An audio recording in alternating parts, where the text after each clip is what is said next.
ಕಲ್ಲು ಬಂಡೆಯ ಹಾಗೆ ಗಟ್ಟಿ ಮಾಡಿಕೋ ಎದೆಯ, ಆ ಕಲ್ಲೇ ಕೊನೆಗೊಮ್ಮೆ ಮೂರ್ತಿಯಾಗುವುದು ಗೆಳೆಯ, ಆ ಕಲ್ಲೇ ಕೊನೆಗೊಮ್ಮೆ ಮೂರ್ತಿಯಾಗುವುದು ಗೆಳೆಯ.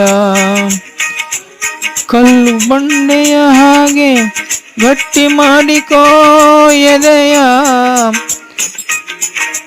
ಕಲ್ಲು ಬಂಡೆಯ ಹಾಗೆ ಗಟ್ಟಿ ಮಾಡಿಕೋ ಎದೆಯ, ಆ ಕಲ್ಲೇ ಕೊನೆಗೊಮ್ಮೆ ಮೂರ್ತಿಯಾಗುವುದು ಗೆಳೆಯ, ಗೆಳೆಯ, ಆ ಕಲ್ಲೇ ಕೊನೆಗೊಮ್ಮೆ ಮೂರ್ತಿಯಾಗುವುದು ಗೆಳೆಯ.